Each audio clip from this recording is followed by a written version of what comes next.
A modern engineer stands before a 2,000-year-old harbor, completely baffled. This scene plays out in reality, not fiction, as today's port designers confront ancient structures that outlast and even outperform their own. In this exploration, you will gain a new understanding of resilience, one that challenges our entire narrative of technological progress.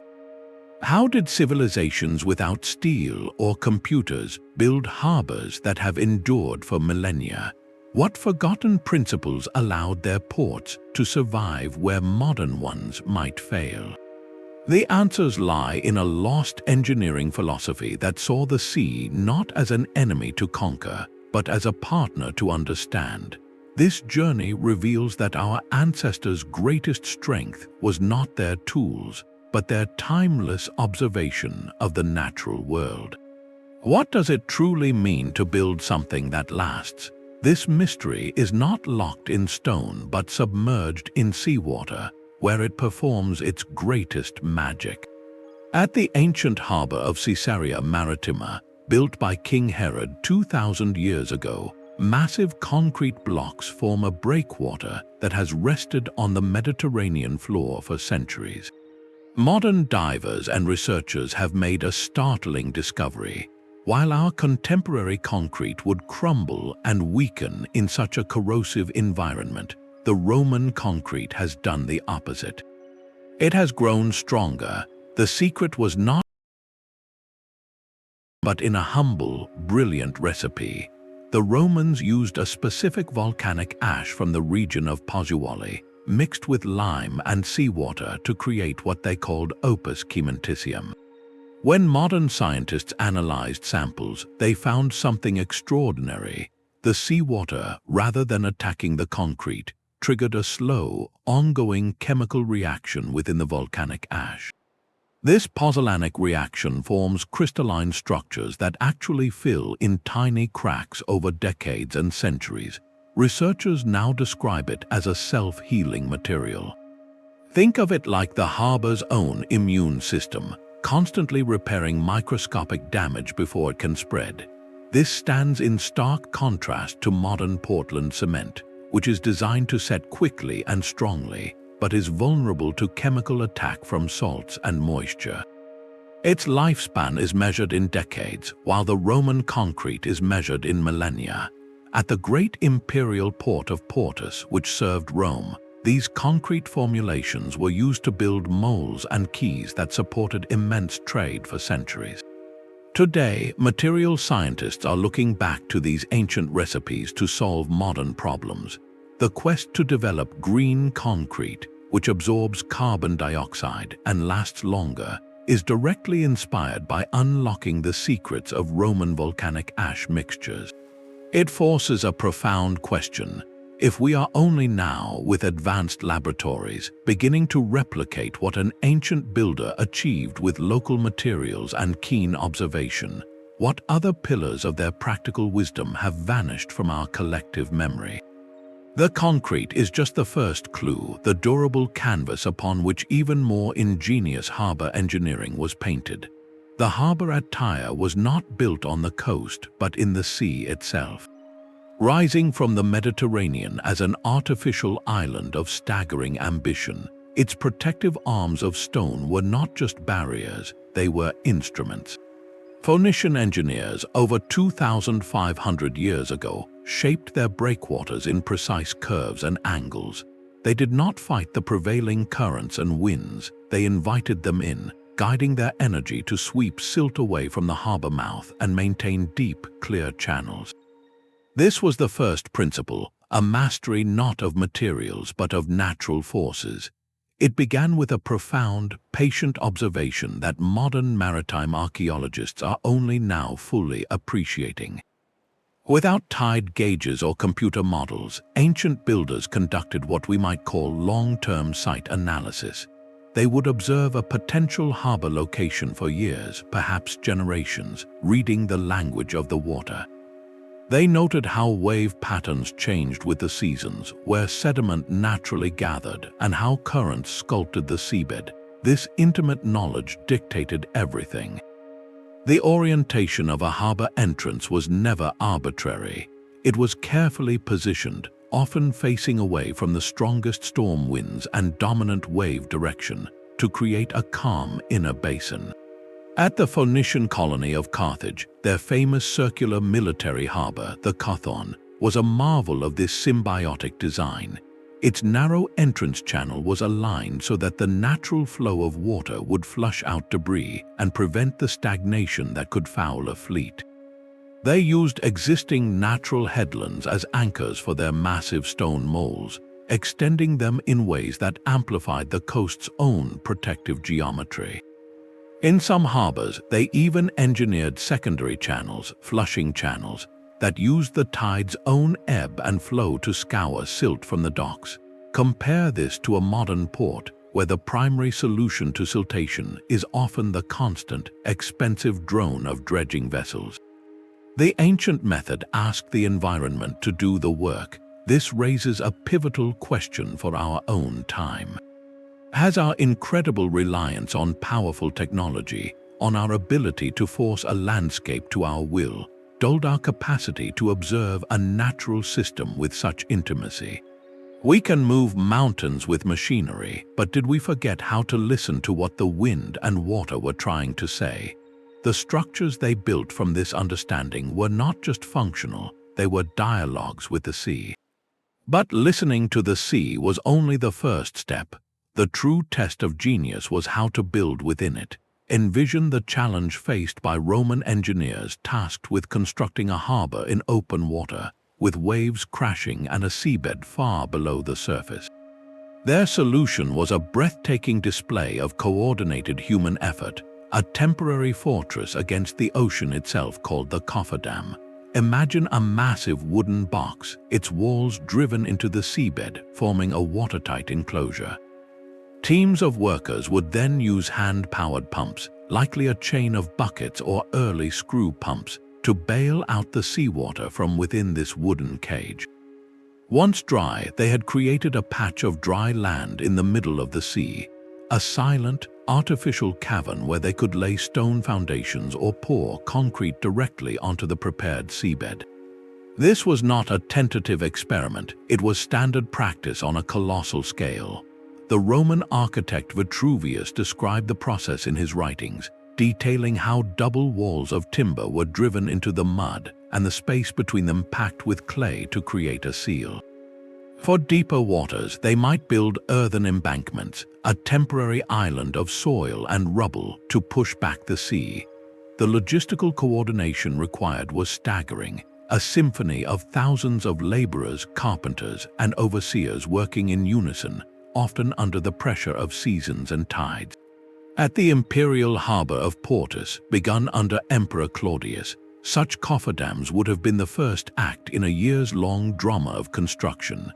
They enabled the pouring of the massive concrete blocks that formed the iconic lighthouse foundation and the curving moles that defined the harbor basin. The elegance of this solution is its directness. They used the materials at hand, timber and earth, to solve a fundamental problem, and they did it with a scale of manpower that even today inspires awe. Modern ports still use cofferdams, but now they are built from interlocking sheets of steel, installed by powerful vibrating hammers on floating cranes. The principle is identical, but the balance of force has shifted entirely from human muscle to machine power. This leads to a reflective question about our own era. We possess machines that can perform the work of 1,000 laborers, yet we often struggle to undertake projects of similar ambition and longevity. Is it possible that the very efficiency of our machines has made us impatient, less willing to invest in the slow, meticulous, observation-driven process that defined these ancient projects? The cofferdam was the means, but the concrete itself required another ingenious method to be shaped into those enduring forms. The concrete blocks were poured and shaped within those temporary wooden walls, but the vision guiding their placement was shaped by the stars. On the volcanic island of Thera, known today as Santorini, the Minoan civilization created a harbor complex at Akrotiri over 3,500 years ago that served as the vibrant hub of a maritime empire, all without a single magnetic compass. Excavations of this town, perfectly preserved under layers of volcanic ash, reveal a port engineered with a systems thinking that feels remarkably modern. This was not a simple dock, it was a fully integrated maritime logistics center. Archaeologists have uncovered long, linear quays built from massive stone blocks, designed to accommodate numerous ships simultaneously. Behind them stood multi-story warehouses, their ground floors filled with enormous storage jars called pithoi, some still containing traces of olive oil, wine, and grains. The distribution of these artifacts paints a clear picture, a highly organized trade economy where goods from across the Aegean were received, stored, and redistributed with impressive efficiency. But the true engineering marvel lies in how the Minoans prepared for the very forces that would eventually bury their city. Thera was a volcano, and its people lived with that reality. Their harbor design shows evidence of sophisticated water management, with channels and basins that scholars believe were meant to dissipate the energy of sudden tsunamis or storm surges, a breathtaking example of building resilience into the heart of a system. How did sailors find this bustling port in the vast blue expanse of the Aegean? Without compasses, navigation was an art of celestial observation. The orientation of the harbor itself may have served as a giant seamark. The main axis of the port complex, or the alignment of a prominent temple or tower, could have been deliberately set to align with the rising or setting of a specific star or the sun at a solstice. Approaching sailors watching the horizon would see a familiar silhouette against the sky, a man-made landmark that confirmed their course. Within the harbor, further innovations awaited. Evidence suggests the existence of ship sheds, covered slipways where vessels could be hauled out of the water for maintenance, repair, and protection during winter storms. This multi-level design, combining trade, storage, navigation, and vessel care, represents a holistic vision. It forces us to reconsider a linear story of progress. Here was a Bronze Age society applying a form of integrated port planning that rivals our own, not with advanced tools, but with acute observation and profound systems thinking. Their resilience was proactive, woven into the very fabric of their stone quays and channeled basins. This forward-looking design, meant to withstand geological tantrums, naturally evolved into another ancient harbor imperative, one focused on withstanding a far more predictable threat, human conflict. The harbor of Constantinople was not merely a port, it was a fortress, a marketplace, and a lifeline fused into one indomitable system. Its legendary defenses began with a simple, yet unbreakable, concept, a giant iron chain suspended across the entrance to the Golden Horn. During a siege, this chain would be raised, physically barring enemy fleets from the city's vital inner harbor and its shipyards. But this was just the first layer in a deep, integrated strategy of protection. Massive seawalls, some reaching heights of 12 meters, lined the waterfront, studded with towers that provided overlapping fields of fire for archers and catapults. Byzantine military historians note that the true power of these defenses was as much psychological as physical. The sight of that chain, the imposing scale of the walls, and the knowledge of a coordinated garrison within could deter an attack before the first arrow was loosed. This was the principle of the harbor as a fortified ecosystem where every element served multiple purposes. The outer breakwaters calmed the waves for trade galleys, but their robust construction also slowed any naval assault. Defensive moles and towers provided security, while the inner quays bustled with the logistics of empire. To understand this ecosystem's heart, we can look to the Horia, the vast warehouses of Rome's Portus.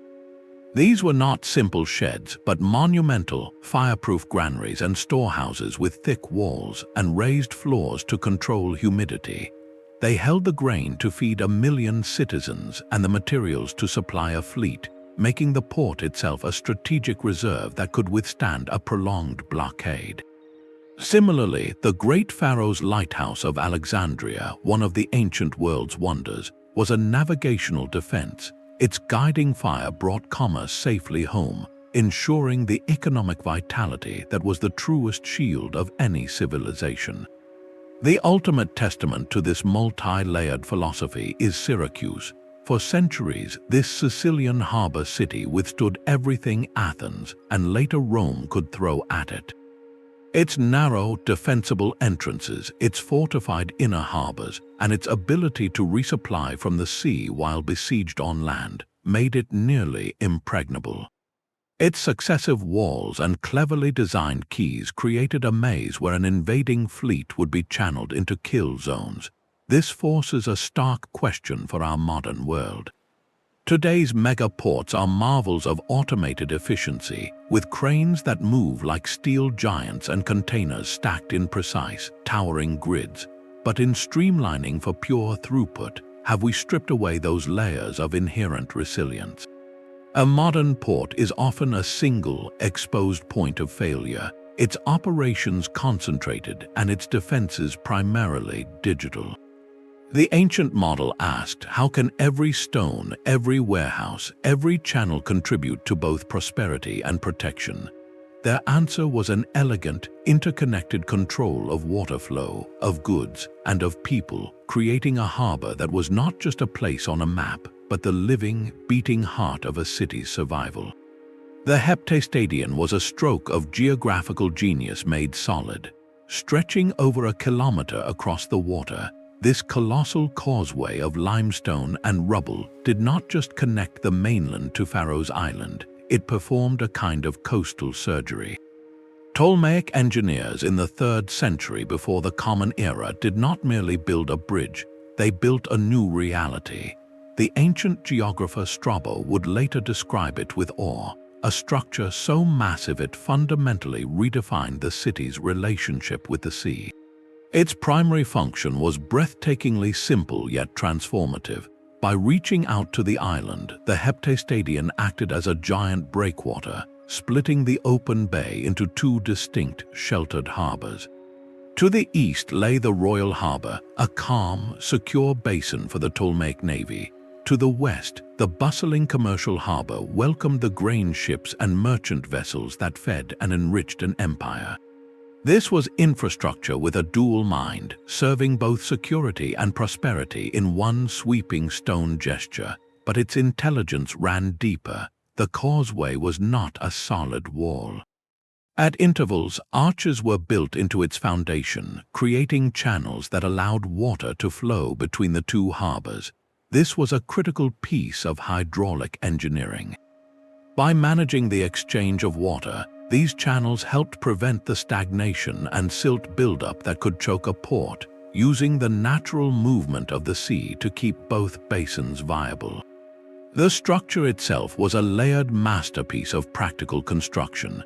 Giant blocks of local limestone formed the facing, while the interior was packed with rubble, a method that provided both stability and a degree of flexibility against the constant pressure of the waves. Over centuries, the Heptastadion did more than just last, it grew. Silt, naturally carried by currents, began to accumulate against its massive sides. What began as a man-made causeway slowly widened, aided by deliberate infill over generations, eventually forming the peninsula that is the heart of modern Alexandria. This evolution from a built structure to a permanent piece of the landscape is perhaps its most profound legacy. It prompts us to consider the scale of ambition. What kind of civic vision looks at a dynamic coastline and conceives of a single project that will dictate the urban geography for the next 2,000 years? It was an act of creation that understood time itself as a building material. Yet for all its grandeur, the Heptastadion, like every great harbor, engaged in a perpetual silent battle against the sea's most patient adversary, the slow, relentless drift of sediment. The constant battle against silt is the hidden multi-billion-dollar burden of every modern port. Every year, fleets of dredging ships must work around the clock, their roaring engines and giant pumps fighting a war of attrition against the silent, ceaseless drift of sediment. It is a monumental expense, a logistical headache, and an environmental challenge. Yet 2,000 years ago, Roman engineers at ports like Leptis Magna in North Africa had already devised a brilliant passive solution. They designed harbors that cleaned themselves. The principle was elegant, harnessing the very forces of nature that modern ports must constantly combat. At the heart of this system was a deep understanding of coastal geomorphology, particularly a process known as littoral drift. This is the natural movement of sand and sediment along a shoreline, driven by waves and currents. Ancient builders did not see this drift as an enemy to be stopped, but as a river of energy to be redirected. They achieved this through a masterful arrangement of channels, sluice gates, and tidal basins. One of the key features was the Opus, a specially engineered channel described in Roman engineering texts. This was not just a canal for boats, it was a hydraulic tool. By connecting the main harbor basin to a secondary body of water, like a lagoon or a river estuary at a higher tidal level, engineers created a controlled flow. When sluice gates were opened, often timed with the outgoing tide, a powerful surge of water would rush from the lagoon through the Opus and blast out into the harbor entrance. This artificial current acted like a giant broom, scouring the harbor floor and carrying accumulated silt out to deeper water where it could disperse naturally. Archaeological excavations reveal the sophistication of these systems. At many Roman harbor sites, researchers have found the remains of settling tanks, basins built just outside the main harbor where fast-moving water would slow down, allowing heavier sediment to drop out before the cleaner water flowed on. Overflow weirs, stone ledges with precise heights, controlled water levels and prevented flooding during storms while still permitting the flushing action. A perfect case study is the Roman harbor of Cosa on the coast of Italy. Here, engineers did not just build a breakwater, they built an entire hydraulic landscape. They constructed a complex channel system that linked their artificial harbor basin to a nearby coastal lagoon. The lagoon, fed by freshwater streams, would fill with water. Then, by opening a sluice gate, they could release this stored water in a powerful, directed jet across the harbor mouth. This jet interrupted the natural littoral drift, pushing the coastal current and its load of sand away from the entrance, while simultaneously flushing any silt that had settled inside. It was a perpetual motion machine powered by gravity and tide. Coastal geomorphologists studying these sites express a kind of professional admiration. The ancient builders were intuitively applying principles that science would only formally describe centuries later. They were not fighting the physics of the coastline, they were collaborating with them. This invites a quiet reflection on our own approach. We possess immense mechanical power to dredge and move Earth, but it is a reactive, energy-intensive solution. The ancient method was proactive, designing the problem out of the system from the very beginning. It asks us, where else in our modern world are we using raw force to solve a challenge, when a more elegant, symbiotic design might exist? This clever management of water was never just about practical maintenance. It was part of a deeper, almost symbolic language that connected the harbor to the very identity of the city it served. A harbor was the first face an empire showed to the world.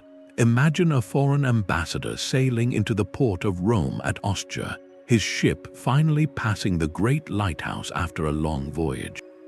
There, atop the towering structure, was not just a guiding flame, but a colossal bronze statue of the emperor, gleaming in the Mediterranean sun, his gaze fixed on the horizon and every arriving vessel. This was no subtle welcome. It was a calculated declaration of power, a statement in stone and metal that said control began not at the palace gates, but at the edge of the sea. Ancient harbor architecture possessed a profound psychological dimension, a language of intimidation and awe spoken through monumental scale. The Roman historian Suetonius captured this intent perfectly when he described Emperor Claudius's massive harbor works at Ostia, noting they were built not merely for utility, but to create a monument worthy of the Roman people. Every element was part of a propaganda machine. Triumphal arches spanned harbor entrances, celebrating naval victories. Even the facades of the massive Horea warehouses were often adorned with ornate marble columns and pediments, transforming purely functional storage into a display of inexhaustible wealth and order.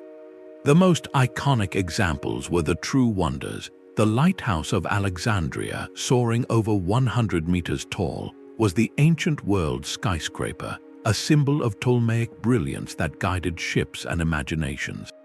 The legendary Colossus of Rhodes, though it likely did not straddle the harbor mouth as myth suggests, was a bronze titan of the sun god Helios erected near the port, a breathtaking assertion of civic pride and resilience after a siege. At Portus, the hexagonal basin was lined with grand porticos and statues of the emperor, ensuring that every merchant and sailor moved through a stage set of imperial authority. This drive for symbolic impact could sometimes eclipse practical sense. Emperor Nero famously planned a vast, luxurious harbor at his birthplace, Antium, complete with a breakwater built out to immense depths regardless of cost or natural suitability. The project, driven by personal vanity more than maritime need, was ultimately abandoned, a stark lesson in ambition overruling engineering. This duality forces a reflective question for our own era. We still build monumental ports with cranes like steel dinosaurs and terminals spanning kilometers. But what do these modern megaprojects truly proclaim? Is their primary message one of human dominion and economic might? Or could they also communicate values like sustainability, resilience, and harmony with the natural world? The ancient harbors remind us that infrastructure is never neutral. It is always a statement of what a society prioritizes and worships. Yet for all their grandeur, these stone testaments to power were ultimately vulnerable to the raw, indifferent forces of the earth itself. The ground itself was a constant, restless adversary in the ancient Mediterranean. Devastating earthquakes have reshaped this region for millennia, yet amid the ruins of coastal cities, a surprising pattern emerges. The very harbors that served these communities often remain remarkably intact, their stone arms still embracing the sea long after the grand temples and forums they supplied have crumbled. Modern ports nearby, built with steel and rigid concrete, frequently suffer catastrophic damage in the same seismic events, a contrast that has forced geoarchaeologists and engineers to ask a difficult question. Were ancient builders without any understanding of plate tectonics somehow better at designing for earthquakes? The answer lies in a philosophy of resilience that favored flexibility over brute strength. Their harbors were engineered not to resist every tremor with unyielding force, but to absorb and dissipate the energy, to move with the earth rather than against it. One of the most telling clues is found in the construction of rubble mound breakwaters. These massive piles of stone, which seem so solid, were often built with intentional design features modern researchers call seismic gaps. These were strategic zones of smaller, looser rubble placed at intervals within the mound. During an earthquake, these gaps acted as flexible joints, allowing sections of the breakwater to shift and settle without triggering a total collapse. It was a brilliant acknowledgement that the ground would move, and the structure needed a way to accommodate that movement. The harbor of Pompeii provides a powerful case study. In the year 62 of the Common Era, a massive earthquake severely damaged the city, toppling buildings and statues. Yet the city's harbor, vital for trade and supply, survived this event and remained functional. When Mount Vesuvius erupted 17 years later, it was volcanic ash, not seismic failure, that ultimately filled the port basin. The survival of the harbor through the initial quake suggests its foundations were designed with this exact threat in mind. A key to this seismic resilience was the sophisticated use of timber. Engineers would drive dense forests of wooden pilings into the soft seabed before laying stone foundations on top. This created a flexible, shock-absorbing mat. When seismic waves passed through the ground, the timber grid would sway and compress, damping the energy before it could translate into destructive force in the stonework above.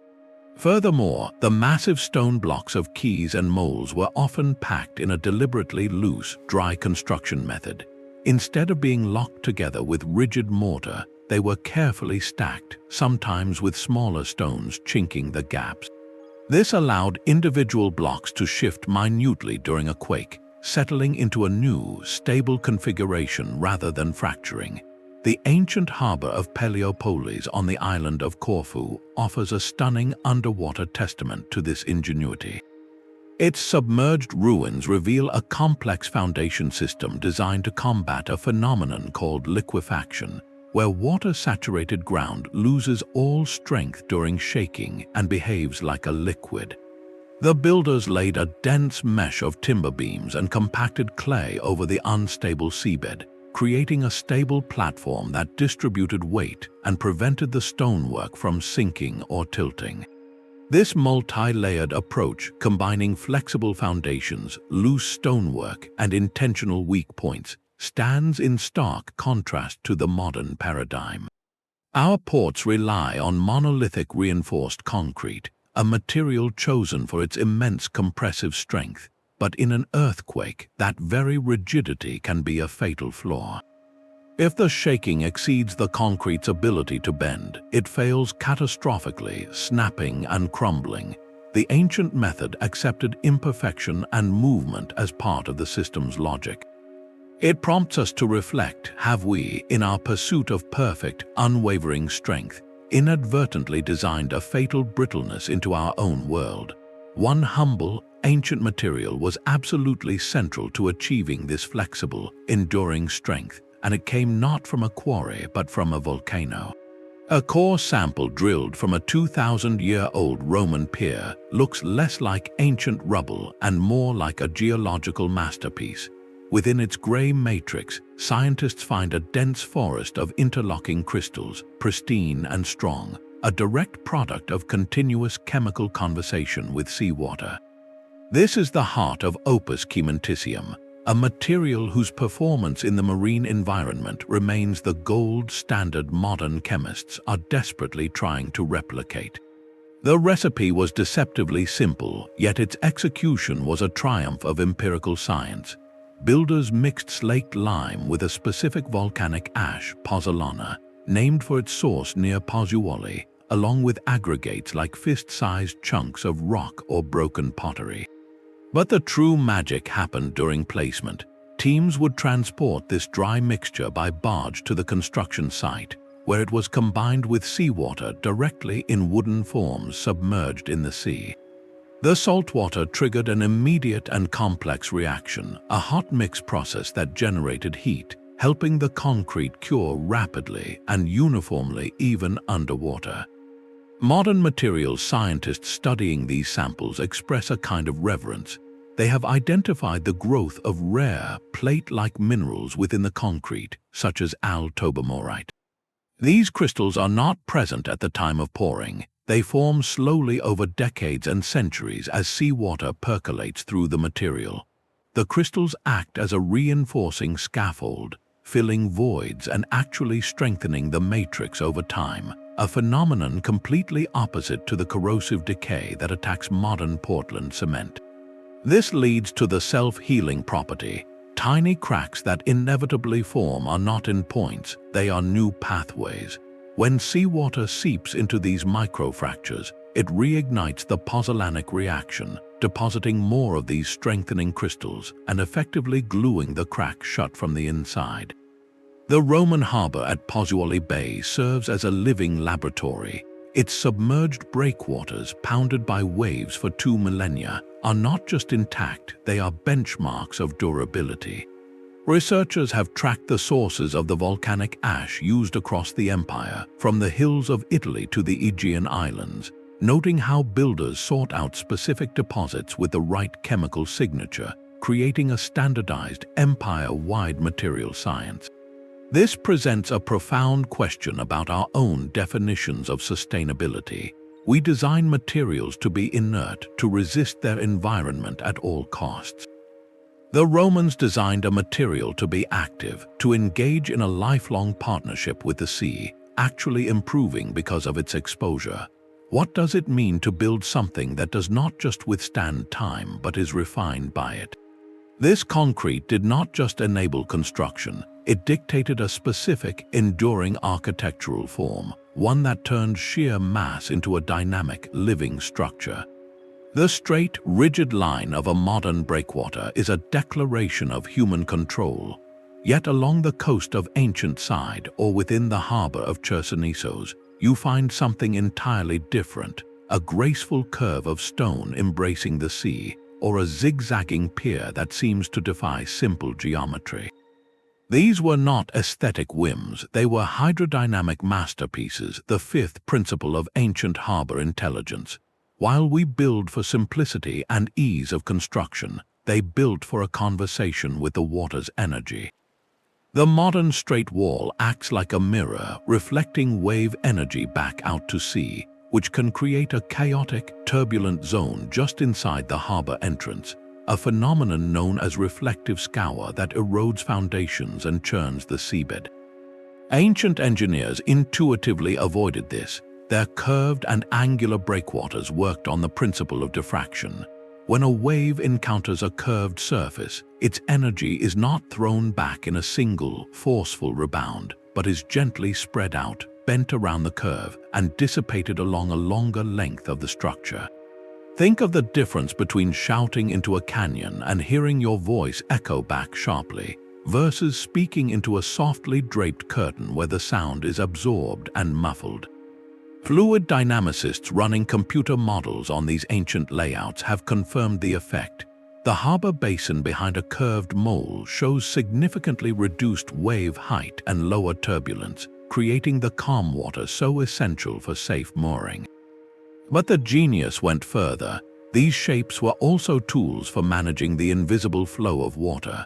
A projecting angle or an L-shaped pier could create secondary circulation patterns within the harbor, gentle underwater currents that helped keep silt in suspension and guide it toward flushing channels or out to deeper water.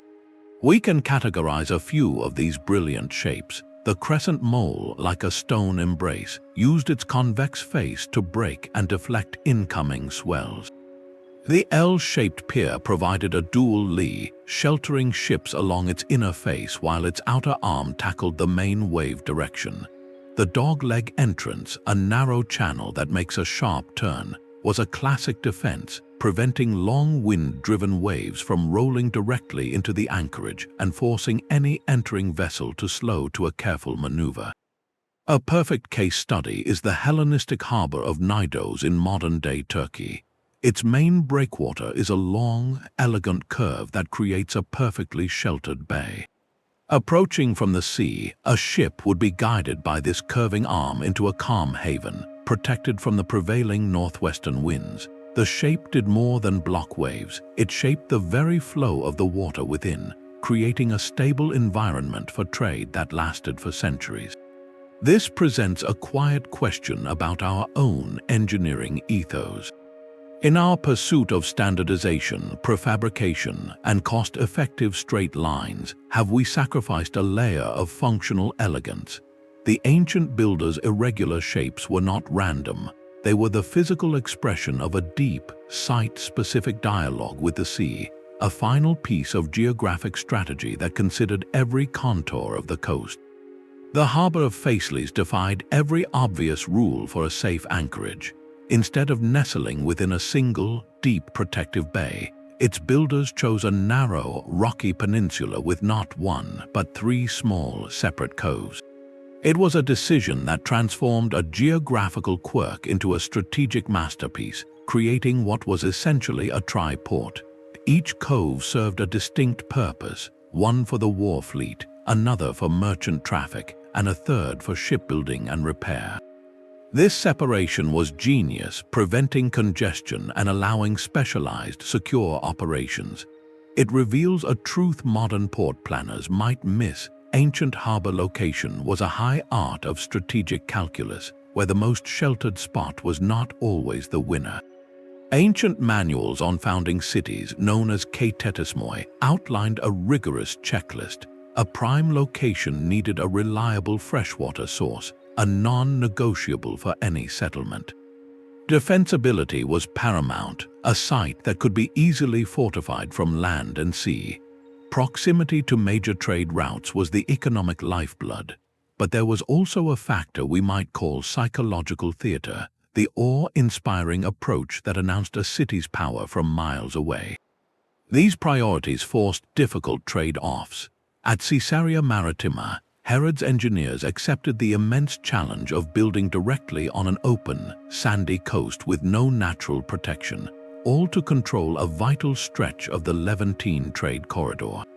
They traded natural shelter for supreme economic and political positioning.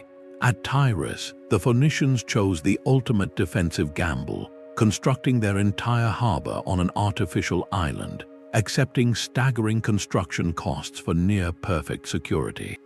Carthage's founders saw potential in a complex lagoon system, a marshy landscape others might avoid, and engineered it into the legendary circular Cothon harbors. Even the precursor settlements to Venice centuries later applied this same logic, retreating into the protective, if tricky, shallows of the Adriatic lagoons for safety from invaders. This nuanced art of site selection poses a reflective question for our era of satellite mapping and geographic information systems. Our technology can analyze terrain with godlike precision, identifying the deepest bays and calmest waters instantly. But could this very overview cause us to overlook the subtle, on-the-ground wisdom of the ancient scout, that individual who spent seasons observing not just the depth of the water, but the taste of its springs, the defensibility of the hinterland, and the way the morning sun glinted off a cliff face to guide sailors home? They sought not just a port but a destiny, and once that destiny was chosen, they faced the immense challenge of making it visible across the trackless sea. The sea at dusk is a world of shadows and uncertainty, where the line between safe haven and deadly shore dissolves into gray. For an ancient mariner, the first glimpse of a distant lighthouse fire was a profound relief, but it was rarely the only clue. Long before that flame pierced the darkness, he was reading a more subtle map. His eyes scanned the darkening silhouette of the coast, searching for the distinct double peak of a sacred mountain, or the stark white columns of a seaside temple deliberately placed to catch the last light of the setting sun. His ears listened intently, not just to the wind, but to the sound of the surf, learning to distinguish the hollow roar of waves crashing into a cave from the slap of water against a man-made breakwater. Harbor infrastructure did not begin at the water's edge. It encompassed the entire surrounding landscape, woven into a comprehensive system of guidance. This was the lost science of the Seamark, a blend of natural observation and deliberate engineering that turned geography into a language. Historians of navigation study ancient texts called periploi, which were essentially sailing directions passed from captain to captain. These were not charts with precise latitudes but rich descriptions. A periplus might instruct a sailor to sail east until the coastline turned to red cliffs, then to look for a grove of unusually tall cypress trees on a headland. From there, he would aim for a gap where the morning sun, on the equinox, would rise directly between two distant hills. The harbor entrance itself was often the final piece of this celestial alignment. At the great harbor of Syracuse, archaeological surveys suggest the main channel was oriented so that the bright star Arcturus, a key navigational marker for Greek sailors, would appear to hang directly over the entrance during certain seasons, painting a path of light on the water. Beyond the visual, other senses were engaged. The Minoans of Crete built so-called peak sanctuaries on high mountain ridges. While these were places of worship, their strategic placements also created a network of visible points across the Aegean. A sailor lost in the vast blue could spot the glint of a distant, sunlit peak sanctuary and reorient his course. Even the harbor structures themselves generated signals. The specific curve of a mole could alter the pattern of waves breaking against it, creating a recognizable rhythm of sound and foam. In thick fog, a sailor might listen for the unique echo of the sea, bouncing off a particular cliff face that had been carved or augmented to improve its acoustic signature. On land, carved stone markers called horoi were placed on headlands, often painted in bright colors or bearing symbols to denote safe passage or warn of reefs. Chains of beacon fires on hills could relay messages or guide ships along a coast at night. Builders sometimes used stones of a distinctive color, like the red granite at a specific Egyptian port, to make their breakwaters stand out against the pale coastline. This holistic system represents a profound environmental literacy. It prompts a quiet, almost unsettling question. In an age where a digital voice can tell us to turn left in 500 feet, have we, with our total reliance on GPS, become navigationally blind? We can pinpoint our location to within a meter, yet we may sail past a coast without seeing the story written in its stones, the alignment of its temples, or the sound of its waters. That deep, learned attention to the world was what guided ships not just to safety, but to the bustling, complex economies that thrived within these engineered harbors. A harbor was the city's economic heart, and at Ostia, the port of Rome, you could hear it beat. Step off a grain ship from Egypt, and you entered not just a dock, but a complete, walled city dedicated to the mechanics of trade. Within the harbor's protective embrace stood banks to exchange currency, customs offices where officials assessed tariffs under the watchful eye of the law, and temples where merchants prayed to the gods of fortune and safe passage. Apartment blocks housed dockworkers and traders, public baths offered respite, and bustling markets spilled out from the warehouses. This was the sixth principle, the harbor as an integrated economic microcosm, a planned commercial ecosystem the Greeks called an emporion and the Romans a portus. It was a socio-economic engine engineered as deliberately as the breakwaters that protected it. Legal inscriptions like the Lex Portorii, which outlined port duties, reveal a world of regulated, vibrant activity. Every function was zoned for maximum efficiency and security. Specific quays were designated for different cargoes, the slick stone reserved for olive oil amphorae, the heavy timber berths for marble blocks, and the vast, open wharves for the mountains of grain that fed the capital. High-value goods like spices, silk, or papyrus were unloaded in secure, guarded compounds. Military galleys had their own separate, fortified docks, ensuring the fleet's readiness was never tangled in civilian commerce. The infrastructure within this micro-city was astonishingly advanced. Wooden cranes powered by human treadmills, known as polyspastos, swung heavy loads from ship to shore with a mechanical advantage that would impress modern engineers.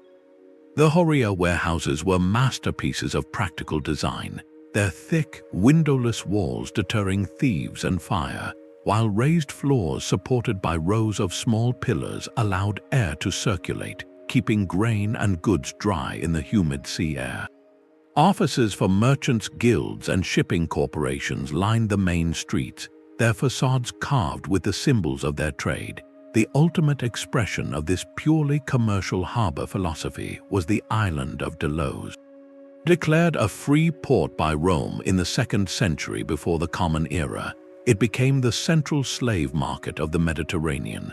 Its entire economy was hyper-specialized, a brutal but efficient hub where human labor was the primary commodity traded in vast, open-air markets near the docks. This level of economic specialization forces a reflective question about our own global trade. The modern container port is a marvel of automated efficiency, a silent landscape of stacking steel boxes moved by robotic cranes. But in achieving this breathtaking scale and speed, have we stripped away the human and community element that once pulsed through places like Ostia? The ancient harbor was a human ecosystem, a place of negotiation, faith, daily life, and raw commerce all woven together. Its efficiency was not just in moving goods, but in housing every person and process needed to make trade happen, from the banker to the stevedore to the ship's captain. This entire complex machine depended on one final, critical ingredient: the sophisticated organization of the thousands of hands that kept it all running. The blueprint for a harbor was one thing, but the reality was built by an army of hands.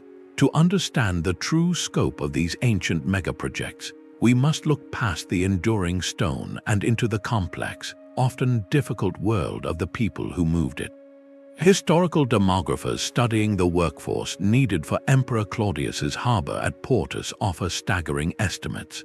To construct the initial breakwaters and basins, they calculate a need for tens of thousands of individuals at any given time, a population rivaling that of a large city, all mobilized for a single purpose. This was not a disorganized mob, but a meticulously structured human machine. At the top were the architecti, the master architects and engineers who conceived the plans. Below them were teams of skilled foremen, often experienced military engineers or educated freedmen, who translated those plans into daily tasks for specialized work gangs. One group quarried stone, another mixed concrete, another manned the pumps on cofferdams, and yet another, perhaps the most skilled, were the divers who worked below the surface to place foundation stones. The Roman military engineering corps, the Fabri, often provided the backbone of technical expertise and project management on imperial works, applying the same disciplined logistics used to build siege works and forts to the challenge of harbor construction. The labor force itself was a layered society. Alongside these skilled professionals were conscripted citizens fulfilling their civic duty, and a vast number of individuals living in conditions of unfreedom. In the Roman era, this often meant enslaved laborers who performed the most physically demanding and dangerous tasks. They worked in the quarries, hauled materials, and manned the treadmills of the giant cranes under the Mediterranean sun. The case of Trajan's hexagonal basin at Portus, an expansion built decades later, is believed to have required a renewed mobilization of comparable scale, a testament to the empire's relentless ability to marshal human resources. This organized effort was directed by minds who thought in the very long term, architects and patrons who would never see the finished work but laid its foundations for future generations. It presents a profound and difficult reflection for us today. We stand in awe of these stone marvels, these testaments to human ingenuity that speak across millennia. Yet their shadows are long, cast by the immense effort and hardship of the countless individuals whose names are lost to history. To admire the engineering is to also recognize the complex human cost embedded within it, a reminder that the legacy of any great achievement is woven from both brilliance and sacrifice. This long-term vision, however, was not just about enduring construction, but about creating a system that could endure the relentless passage of time itself. The harbor of Marseille has been a working port for over 2,600 years. Greek colonists first built its stone quays, Roman engineers later expanded them, medieval merchants repaired storm damage, and modern cranes now stand upon foundations laid centuries before. This is not a single project, but a living conversation with the sea, passed down through countless generations. It embodies a seventh, perhaps most profound principle, a mindset of long-term thinking and incremental adaptation that feels almost alien in our world of short-term budgets and planned obsolescence. Ancient harbor builders did not see their work as a finished product, but as the initial layer of a permanent, evolving legacy. Urban historians describe such sites as palimpsests, like a parchment scraped and written over many times, where Greek stonework sits beside Roman concrete, all supporting a modern pier. The original design philosophy embraced this future uncertainty. Builders often chose construction methods that were inherently repairable. A rubble mound breakwater, for instance, can be patched with more stones by any community with the will to do it. A quay built from large, dry stacked blocks can be disassembled and rebuilt if it settles, unlike a monolithic concrete slab that must be entirely replaced if it fails. This approach prioritized local materials, local knowledge, and a design that future generations could understand and modify with the tools they had. We see this adaptive intelligence in the slow migration of harbors like Ephesus. As the river Cayster relentlessly silted up its magnificent port, the city did not simply abandon it. Over centuries, they extended their harbor channels, then built new basins further out, and finally moved the entire waterfront, constantly adapting to the changing coastline in a slow dance with nature. The Venetian lagoon system is a masterclass in this principle, extended through the medieval and Renaissance eras. For over 1,000 years, the Venetians did not just build in their lagoon, they perpetually engineered it, diverting rivers to stop silt, reinforcing mudbanks with forests of wooden pilings, and creating an artificial landscape that could sustain a global empire. This asks a quiet but urgent question of our own time. What would it mean to build with the next 5 centuries in mind, rather than the next 50-year budget cycle? It would require a humility to accept that our solutions are temporary, and a generosity to trust that future minds will improve upon our work. This legacy of adaptation was not just about managing silt, it was about surviving changes far more dramatic, shifts in the very climate that defined the ancient world. Cut into the limestone cliffs along the Tyrrhenian coast are a series of precise, rectangular pools, their edges worn smooth by 2,000 years of tides. These are Roman fish tanks, piscinae, and to a modern geoarchaeologist, they are not just ancient aquaculture, they are some of the most accurate sea level gauges ever built. The Romans engineered them with meticulous care, carving sluice gates at exact heights to control the flow of seawater needed to keep prized fish like sea bass and mullet alive. The critical fact is this: the operational water level of these tanks has remained essentially the same for centuries. This presents a profound scientific puzzle known as the Roman sea level paradox. For a civilization that built coastal infrastructure across the entire Mediterranean, this relative stability was a hidden gift, a predictable marine environment that allowed for those ambitious, long-term harbor projects. Yet just a few miles away, the lavish marble porticos of Emperor Claudius's summer retreat at Baiae now lie several meters underwater, not because the sea rose dramatically, but because the land itself sank due to volcanic activity. This distinction is crucial. It reveals that ancient builders were not facing a uniform, rising ocean, but a mosaic of local geological challenges, from sinking coastlines to sudden catastrophic events. The field of geoarchaeology uses these submerged and elevated ruins as a proxy, a physical record to reconstruct ancient climates and coastlines. By studying the foundational levels of quays, the height of docking steps, and the sediment layers trapped within abandoned harbors, scientists can piece together a timeline of environmental change. A lead researcher in Mediterranean coastal studies recently noted that these structures are like stone diaries, recording every major storm, gradual siltation event, and tectonic shift. This research shows that while absolute sea level change was slow, the real test for ancient ports was adaptation to local instability. At the Minoan harbor of Palakastro on Crete, archaeologists found clear evidence of a community that refused to surrender to the sea. After a devastating tsunami around 1500 years before the Common Era, which left a distinct layer of marine sediment and rubble across the site. The Minoans did not abandon their port. Instead, they undertook a monumental effort to literally raise their city. They brought in vast amounts of soil and rubble to build up the ground level, and then constructed new walls and quays on top of the debris, a stunning act of resilience that kept their maritime lifeline open. Similarly, ports like Ephesus show multiple quay levels built over centuries. Each new stone street laid a little further inland as the river Silt pushed the coastline seaward. This was not panic, but a practiced generational rhythm of adaptation. They designed with the understanding that their world was not static. This legacy forces a direct and urgent question for our own time. We face a period of projected global sea level rise that is rapid by geological standards.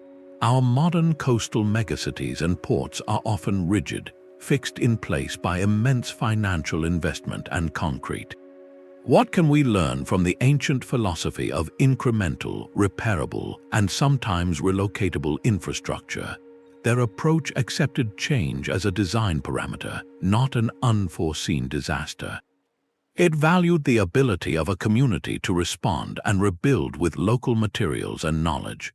The robust, adaptable bones of these ports suggest that longevity is less about building an invincible fortress against the sea, and more about maintaining the flexibility to change with it. Yet for all we can deduce from the stones that remain, some of the most ingenious solutions they employed have vanished without a trace, leaving only echoes in the historical record. We possess detailed Roman manuals on everything from aqueducts to siege engines, yet a complete guide to building a harbor has vanished from history.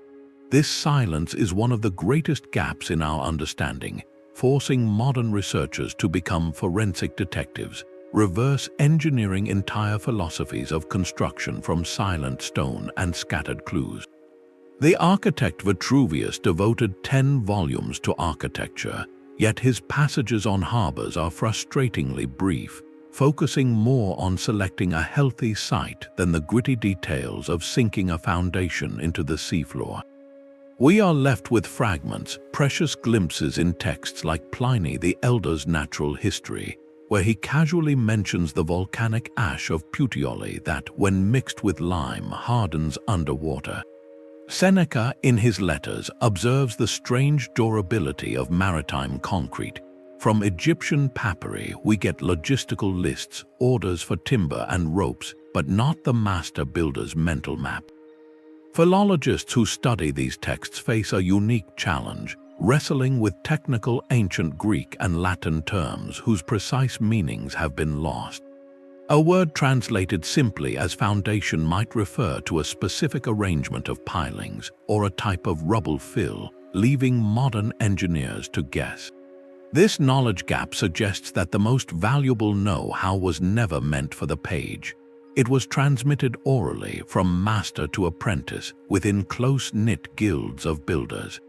The formulas for hydraulic mortar, the precise rhythms for tamping a Cofferdam seal, the tricks for aligning a mole by the stars, these were guarded trade secrets, the intellectual property of families and workshops whose names are forgotten.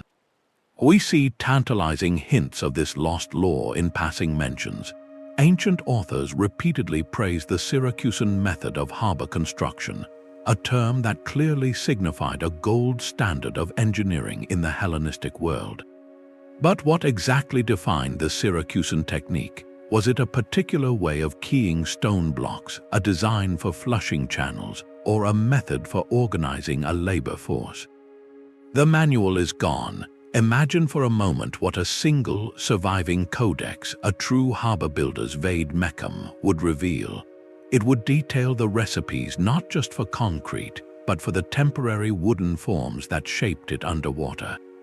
It would explain how to calculate the angle of a curved breakwater using simple geometry and a length of rope.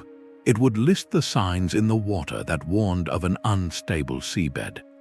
Its loss means we must read a different, more somber text, the one written not in ink, but in the physical evidence of projects that did not last. the harbor of Seleucia Pieria stands as a monumental lesson in humility. Built as the grand seaport for the mighty city of Antioch, its colossal breakwaters and deep basin represented the peak of Hellenistic and later Roman engineering ambition. Yet within a few centuries, this strategic masterpiece was completely choked with silt, abandoned to the relentless sediment of the Orontes River. Its silent, buried ruins offer what archaeologists call negative evidence, a powerful record not of success, but of critical miscalculation. Studying these failures is just as instructive as marveling at the triumphs, for they reveal the precise boundaries of ancient knowledge and the unforgiving laws of nature. The core of the problem often lay in a fatal misjudgment of a river's sediment load. Engineers at Seleucia Pieria and at many other river-mouth harbors may have believed their massive structures could defy the natural delta building process. Sediment core studies from such sites tell a stark story. Layers of fine clay and silt accumulate with shocking speed in the archaeological record, sometimes meters thick within a few generations, indicating a harbor basin transforming from a deep anchorage to a swampy meadow in a human lifetime. Another common failure point was breakwater alignment. A structure meant to provide shelter could inadvertently create a calm zone where water velocity drops to zero, a perfect sediment trap. At the classical Greek harbor on the island of Thossos, archaeologists found that a well-built breakwater, by blocking the dominant longshore current, caused sand to pile up directly against the harbor entrance, eventually blocking it entirely. It was a classic case of solving one problem, wave action, while blindly creating another, worse one. Even the celebrated harbor of Caesarea Maritima was not an instant success. Historical accounts and underwater surveys suggest the original Herodian design required significant modifications, likely the addition of flushing channels or adjustments to the moles, after the initial configuration led to problematic silt accumulation. The story of Ephesus is a slow-motion epic of this struggle, its famous harbor requiring constant dredging and eventual relocation multiple times over centuries as the Cayster River inexorably extended the coastline. These were not projects abandoned due to a lack of skill or will, but due to a flawed initial dialogue with a specific landscape. They teach us that the ancients were not infallible, they were experimenters. This forces a reflective question for our own era of massive infrastructure. How often do we, in our modern engineering curricula and project reviews, systematically study historical failures with the same reverence we give to historical successes? The sunken harbors are not just ruins, they are the other half of the data set. Their silence speaks volumes about the importance of that hidden, supporting network that made the great harbors truly eternal. A network not of stone, but of living communities and sustained knowledge. The true strength of an ancient harbor lies in what you cannot see. Beneath the visible stone quays and massive breakwaters rests an eighth, hidden principle of engineering, a submerged foundation network that acted as a secret skeleton for the entire structure.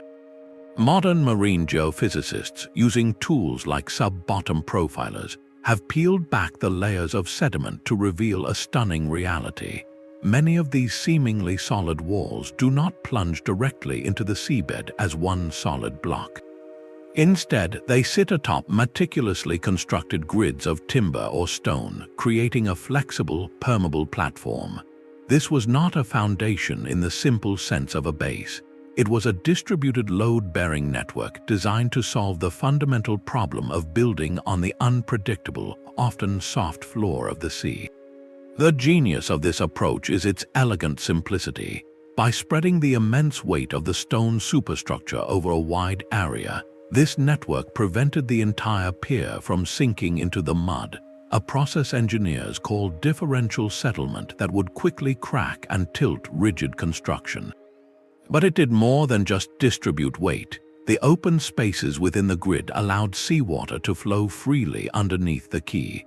This was critical as it equalized water pressure on both sides of the structure, especially during storms or tidal changes, preventing the buildup of hydrostatic pressure that could blow out a solid wall from below. Furthermore, this flexible mat provided that crucial seismic resilience we discussed earlier, allowing the entire heavy stonework above to sway and settle as a unit during an earthquake rather than fracturing. The techniques varied by culture and location. Roman engineers were masters of cribwork, constructing open-faced boxes from heavy timber beams and filling them with rubble and concrete to create stable, hollow foundation blocks. Phoenician builders often drove dense forests of wooden pilings into the soft sediment, then capped them with a horizontal lattice of more timber to create a stable platform. A brilliant example comes from recent studies of the Roman pier at Olbia in Sardinia. High-resolution sonar mapping has revealed an extensive grid of perfectly aligned timber cribs resting on the harbor floor, each unit acting like a separate, flexible cell supporting the massive stone blocks above. The wood, constantly waterlogged and deprived of oxygen, has been preserved for 2,000 years, a testament to the material choice.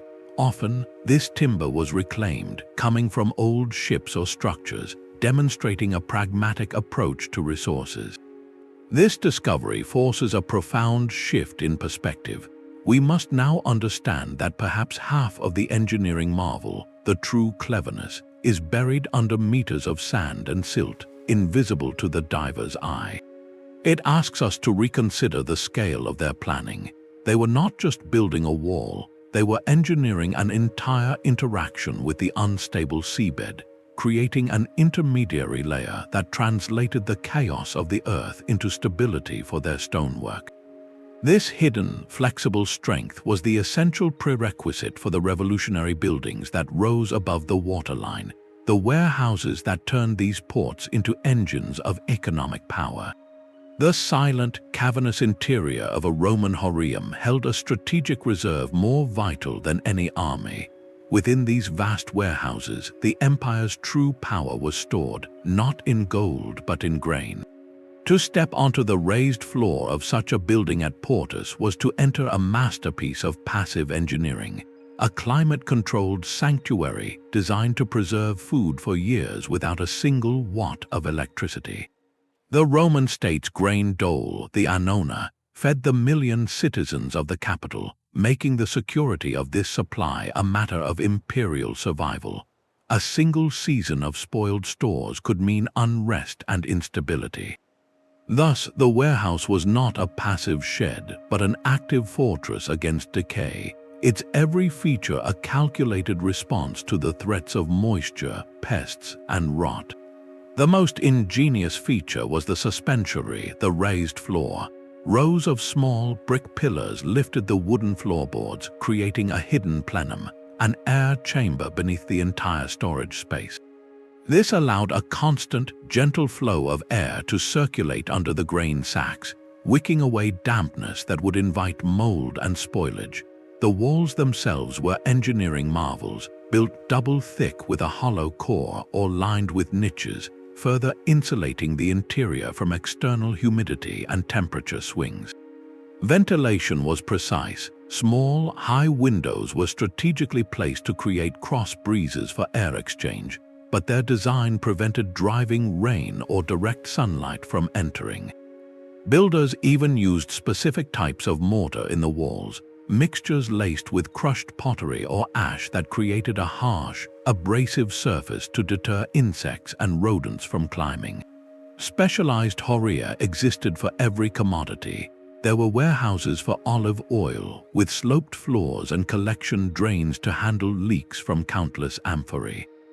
Others were built for wine, maintaining a cool, stable environment. Some, like those near the marble quarries, were essentially open-sided sheds designed to hold massive stone blocks awaiting shipment. The scale was staggering. The Horia Galbi in Rome covered an area larger than many forums, a sprawling complex that stored not just grain from Egypt and Africa, but also olive oil from Spain, wine from Gaul, and precious spices from the East. It was the ancient world's ultimate distribution center, a physical manifestation of globalized trade. This raises a quiet question about our own methods. Today, we preserve food in massive refrigerated container yards, humming with constant energy consumption to fight the natural environment. The Roman warehouse worked with the environment, using airflow, thermal mass, and smart geometry to create stability. It was a system of profound energy efficiency, designed for an era without artificial power.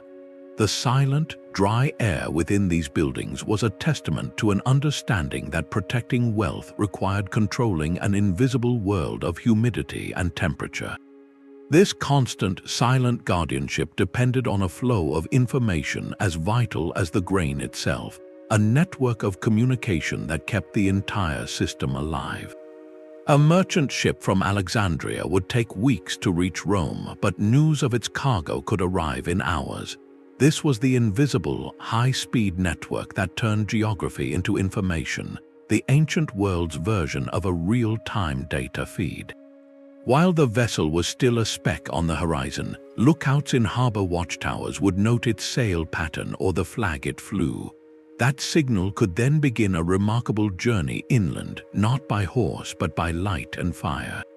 The Romans perfected this with the cursus publicus, the state courier system, but alongside the riders were chains of optical telegraphs, towers positioned on high coastal bluffs and inland hills, always within sight of each other, formed a relay line. A simple message, like a pre-arranged code for a grain fleet's arrival, could be passed from tower to tower using polished bronze shields to flash sunlight by day or controlled fires by night. The speed was astonishing. A message could travel hundreds of miles in a single day, far outstripping any ship or galloping horse. This was not just about convenience, it was about control and capital. Imagine the advantage for a merchant in the Roman Forum, learning hours in advance that a fleet laden with Egyptian papyrus or Sicilian grain was approaching Ostia allowed him to secure financing, arrange warehouse space, and position himself in the market before his competitors who waited for the ships to actually dock. For the imperial administration, this system was the nervous system of empire. It allowed for the rapid collection of customs duties, the swift mustering of naval defenses if a hostile fleet was spotted, and the stabilization of commodity prices in the capital to prevent famine and unrest. The methods were elegantly simple. Flags of different colors and shapes conveyed basic codes. Columns of smoke, released in precise puffs, could send complex messages over vast distances. The Greek historian Polybius even described a sophisticated alphabetic telegraph system using torches held in left and right hands to spell out letters, a true optical semaphore. This legacy did not end with Rome. Centuries later, the Venetian Republic maintained one of history's most efficient signaling networks. Lookout posts across the Adriatic and on islands like Corfu used mirrors and flags to report on ship movements, pirate activity, and market conditions, allowing the Doge and the merchant councils to make decisions with near real-time intelligence. Their wealth and maritime dominance were built as much on this flow of information as on the flow of spices and silk. Now pause and consider the latency, the delay between an event and the knowledge of it. We live in an age of digital immediacy where a ship's location is tracked by satellite and its manifest is transmitted instantly. Yet the ancient optical network achieved a similar conceptual feat, compressing time and space with the technology they had. Their flashing shields and hilltop fires created a world where information moved independently of the physical object it described. This ensured the flow of not just goods and coins, but of the strategic ideas and administrative commands that built and sustained empires across the sea. A Greek shipwright in the harbor of Rhodes might sketch a new hull design in the sand, his lines influenced by a tale from a Carthaginian captain.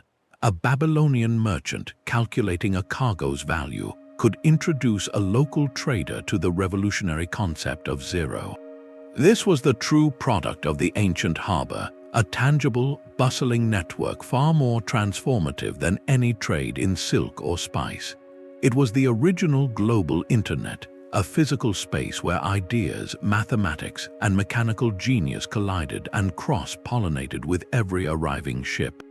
Historians of technology describe these ports as the primary interface for the diffusion of innovation across the ancient world, where the movement of goods was inseparable from the movement of knowledge.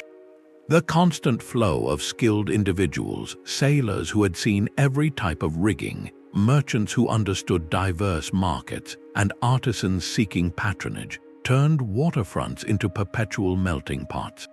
A multilingual inscription found on a harbor wall was not just a notice, it was a testament to this convergence, where Greek, Phoenician, and Egyptian scripts might share the same stone, facilitating commerce and cultural exchange. Within the port city itself, foreign temples rose beside local shrines. A sailor could make an offering to his homeland's deity while learning the customs of his hosts. Standardized measurement systems like the Athenian silver coin or the Roman foot spread from these hubs, creating a common language of trade that accelerated further exchange. The technological transfers were direct and profound. The lateen sail, a triangular rig that allowed ships to sail efficiently against the wind, is believed to have moved from the Indian Ocean through Arabian and Persian traders into the Mediterranean via ports like Alexandria, revolutionizing navigation. The water-lifting screw, a brilliant device for moving water uphill attributed to the Greek engineer Archimedes, was disseminated across the Hellenistic world by engineers traveling between royal ports, used to drain bilges and irrigate land. But perhaps no place exemplifies this catalytic role better than Rhodes in the 3rd century before the Common Era. Its harbor was not just a commercial powerhouse, it became a renowned center for scientific and mechanical innovation. The Rhodians were master naval architects, and their port attracted the finest minds in astronomy for celestial navigation and in engineering for harbor works and siege machinery. It was a clearinghouse where Babylonian astronomical data met Greek geometry, producing more accurate star charts and navigational tables. This environment of concentrated, cross-cultural expertise accelerated advances in ways our isolated city-state never could. It prompts a reflective question for our digital age. Our global exchange now happens at the speed of light through fiber optic cables, connecting minds across continents instantly. Yet, can this virtual network truly replicate the serendipitous, unplanned collisions of the ancient waterfront, where a shipwright, a mathematician, and a priest might share a meal and a revolutionary idea over a cup of wine? The harbor forced a tangible, human interaction that often yielded hybrid advances no single culture could have conceived alone.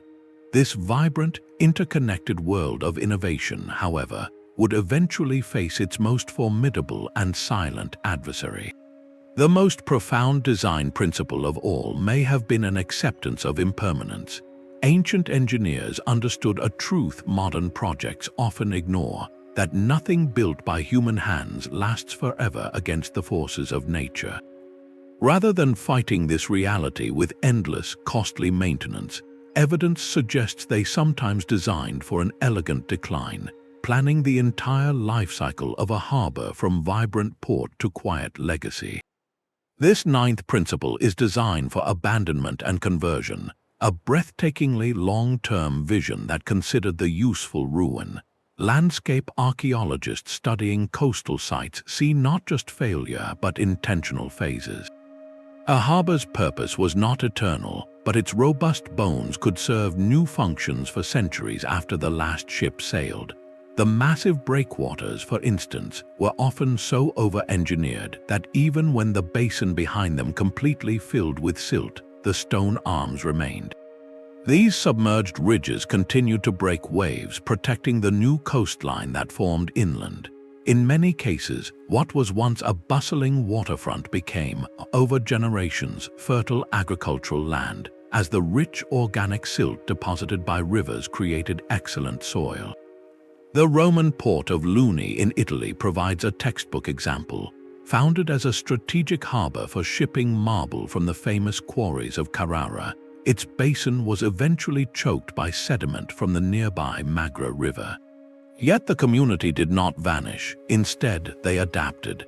The flat, nutrient-rich silt plain that filled the old harbor became valuable farmland, and the town persisted for centuries, its economy shifting from maritime trade to agriculture, all within the protective embrace of the original, now inland, stone quays. Similarly, at Leptis Magna in North Africa, the colossal Roman harbor moles, though buried by sand over time, fundamentally altered the local coastal dynamics. Their enduring presence reshaped beach formation and currents, creating the shoreline that later medieval and modern settlements would inherit. The moles themselves, excavated centuries later, provided a ready source of cut stone for new building projects, a literal recycling of infrastructure. This philosophy reaches its most famous expression in the story of Bruges. In the medieval period, Bruges was a powerhouse connected to the North Sea by a tidal inlet called the Zwin. The city's merchants built quays and warehouses along this channel, thriving on the trade it brought. But the Zwin, like so many waterways, was prone to silting. Through a combination of natural sedimentation and perhaps even human intervention like land reclamation, the channel gradually became less navigable for large ships. By the late medieval period, the direct maritime link was fading. This could be seen as a catastrophic economic failure. Yet, from another perspective, the silting process preserved the city's heart. As maritime activity moved to Antwerp and other ports, Bruges entered a long period of quiet. Its magnificent Gothic architecture and urban fabric spared from the radical redevelopment that often accompanies continued economic boom. The very process that ended its dominance as a trade hub froze it in time, gifting the world a perfectly preserved medieval city that now thrives on tourism and heritage. This invites a radical exercise in perspective. If you were to design a major piece of infrastructure today, a bridge, a port, or a power plant, would you consider its fate in 500 years? Would you design it to fail safely, to leave behind a foundation for something new, or to provide resources for a future society? The ancient mindset challenges us to see our projects not as permanent monuments, but as chapters in a much longer story, where the end of one function is simply the beginning of another. This legacy of adaptive stone is what we physically walk upon in so many coastal cities, often without knowing the submerged history beneath our feet. A research vessel glides silently over a sunken coastline, its hull sending a fan of sound pulses into the depths. On a monitor below deck, a ghostly landscape materializes, pixel by perfect pixel, revealing the stark geometry of a harbor no human eye has seen for 1,000 years. This is the new frontier of discovery, where cutting-edge technology is finally allowing us to read the full story written on the seabed. The revolution began with multi-beam sonar, a tool that creates stunningly detailed three-dimensional maps of the seafloor, rendering ancient breakwaters, shipwrecks, and even eroded foundation trenches with photographic clarity. For maritime archaeologists, it is like turning on the lights in a darkened library, where divers could only painstakingly measure a few stones at a time. Sonar now reveals the entire harbor plan in a single sweep, showing how moles connected, where channels flowed, and how the structure interacted with the forgotten coastline. But the map is just the surface. To understand the harbor's life story, scientists deploy a coring drill, a slender tube that plunges through layers of time. As it pulls up a cylinder of sediment, a geoarchaeologist reads it like a history book. A layer of clean sand might represent the harbor's active period kept clear by currents. Above it, a thick band of fine silt tells of abandonment, the basin slowly filling in. Then, a sudden layer of rubble and shell fragments could mark a catastrophic storm or tsunami that smashed the quays. By dating organic material in each layer, they can reconstruct the harbor's entire life cycle, its decades of use and its centuries of quiet burial. From the air, drones equipped with photogrammetry cameras capture every stone of a partially submerged ruin, stitching thousands of images into a precise three-dimensional model that can be explored virtually, measuring where patterns and alignments impossible to see from the ground. Dr. Bridget Buxton, a leading maritime archaeologist, explains the transformation. 20 years ago, we were piecing together puzzles with a handful of fragments. Today, we have the entire box top. We can see not just what was built, but how it functioned as a dynamic system. This technological suite has led to breathtaking revelations. At Amathus in Cyprus, sonar mapping exposed the complete, sophisticated layout of a Hellenistic harbor that was only guessed at from shore, showing an intricate inner basin designed for maximum shelter. At Caesarea, core samples taken directly from the hydraulic concrete breakwater confirmed the Roman recipe in situ, while sediment cores from the harbor basin revealed how quickly siltation became a problem, forcing later engineering modifications. The most immersive synthesis of this data is the digital reconstruction of Rome's Portus. Using sonar maps, core data, and architectural records, researchers have built a fly-through simulation of the hexagonal basin at its peak. You can witness the scale of the warehouses, trace the paths of barges from Ostia, and even run wave action models to see how the breakwaters calmed the water.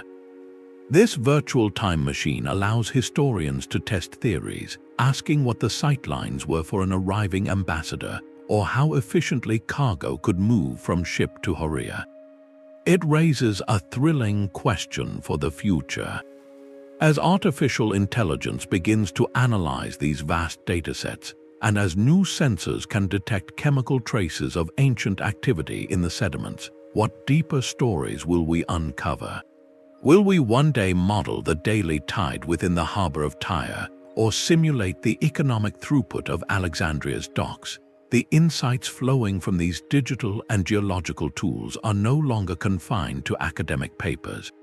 They are now inspiring a new generation of engineers and designers who look to the past not for nostalgia, but for proven principles of resilience.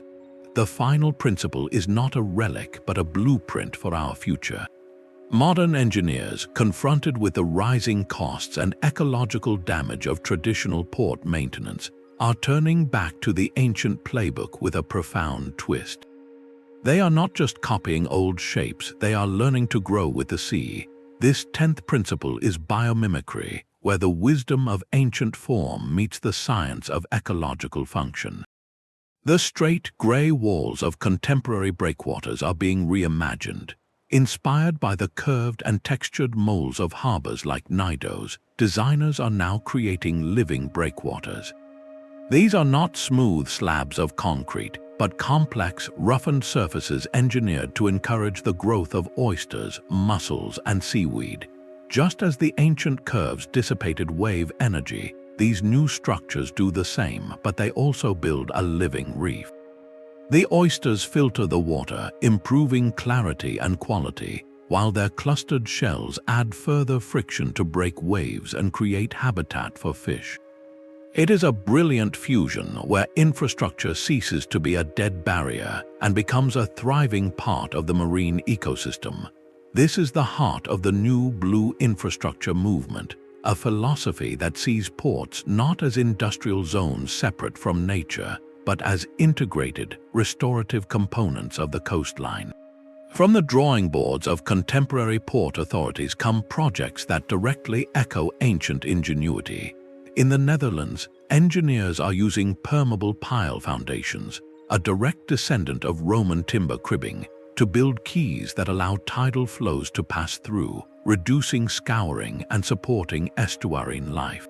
In Singapore, a city-state built on maritime trade, new waterfront developments are designing multi-functional harbor walls. These walls mimic the complex niches of ancient quays, incorporating tidal pools, planting zones, and textured surfaces to support biodiversity while still providing docking space. The most celebrated modern application, however, is in material science. Laboratories around the world are in a race to perfect self-healing concrete, and their primary inspiration is the 2,000-year-old Roman recipe from Pozzuoli. By incorporating volcanic ash or specially designed capsules of bacteria into the concrete mix, these new materials can seal their own cracks, promising to drastically extend the lifespan of modern marine structures while reducing maintenance. This revival is global and practical. Along the Mediterranean coast, new marinas are being designed with ancient siltation management in mind. Instead of fighting currents with endless dredging, engineers model water flow to shape basins and channels that naturally flush sediment, saving millions in operational costs. In Southeast Asia, communities building coastal defenses against erosion are using layered, rubble mound designs inspired by Minoan and Roman precedents, creating structures that are both resilient to storms and hospitable to marine life. The insight is clear: the most advanced ideas for living with the sea are not always the newest. They are often the most timeless, rediscovered through a combination of archaeological evidence and environmental necessity. This leads to a final, quiet question for our age of accelerating innovation. In our relentless rush toward a technological future, are we slowly, humbly, rediscovering that the deep past holds some of the most sophisticated blueprints for a harmonious and enduring relationship with the natural world? The conversation between the ancient harbor builder and the modern engineer, separated by millennia, has finally found a common language spoken in the quiet growth of an oyster and the enduring strength of a stone. The enduring stones of these harbors whisper a final, unifying truth. Our journey has traced a path from the volcanic ash that gave Roman concrete its self-healing power, to the silent timber grids that stabilized their foundations, and finally to the sonar scans that now reveal these secrets from the deep. We have uncovered a world where engineering was not a science of domination, but an art of profound observation, patient adaptation, and a breathtaking vision for the long term. The bafflement of a modern engineer standing before a 2,000-year-old breakwater is not a sign of our inferiority. It is a humbling testament to a different kind of genius, one that was holistic, deeply ecological, and bound by the limits of the natural world it sought to engage. The key takeaway from this voyage across millennia is disarmingly simple, yet revolutionary in its implications. True resilience, the kind that lasts for centuries, rarely comes from overwhelming force. It emerges from a willingness to listen, to understand the logic of a landscape, and to work within its rhythms. The ancient builder did not see the sea as a blank slate, but as a partner with its own language of currents, sediments, and storms. Their harbors were conversations, not commands. As we now face our own era of rising seas, strained resources, and climatic uncertainty, these ancient ports stand as more than ruins.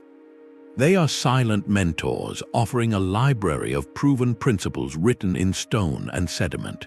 Their legacy challenges our modern priorities, urging us to ask not just how quickly or cheaply we can build, but for how long and at what cost to the systems that sustain us. They invite us to design with the humility to adapt and with the generosity to think in centuries, not fiscal quarters. Let these enduring structures inspire a new chapter in our own story, one where we build not merely for efficiency, but for a lasting, harmonious legacy. If this voyage into the lost wisdom of maritime history has shifted how you see the modern world around you, from the port cities on our coasts to the very materials in our infrastructure, we would love to hear your reflections.